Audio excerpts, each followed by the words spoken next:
उद्धव ठाकरेंचा माजी आमदार वैभव नाईकांना phone, ACB चौकशी प्रकरणी केली विचारपूस।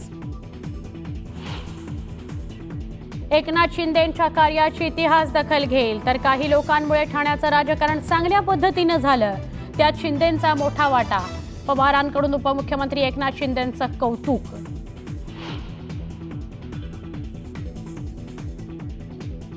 अलाहाबादियाच्या विधानामुळे इंडिया गॉट लेटंटमधील आणखी 40 जण अडचणीत।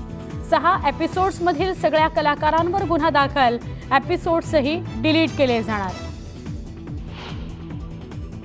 सामूहिक कॉपी आढळल्यास आता थेट होणार केंद्राची मान्यता रद्द, शिक्षक कर्मचाऱ्यांनाही केलं जाणार सेवेतून बडतर्फ, मुख्यमंत्री फडणवीसांनी दिले आदेश।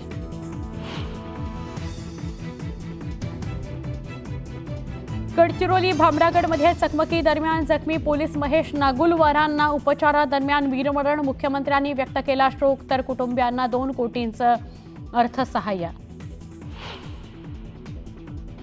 मुंबईत जीबीएसमुळे पहिल्या मृत्यूची नोंद, नायर रुग्णालयामध्ये उपचारादरम्यान एका 53 वर्षाच्या व्यक्तीचा मृत्यू।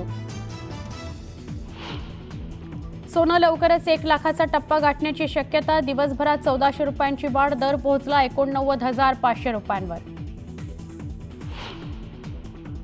चॅम्पियन्स ट्रॉफी आधी भारताला मोठा धक्का, दुखापतीमुळे जसप्रीत बुमराह संघातून बाहेर, यशस्वी जयस्वाललाही संघातून वगळलं। महाकुंभ मेळ्यात माघी पौर्णिमेनिमित्त 5वं पवित्र स्नान, शाही स्नानाची पर्वणी साधण्याकरता कोट्यवधी भाविकांची प्रयागराजमध्ये गर्दी, लाखो भाविकांचं पवित्र स्नान।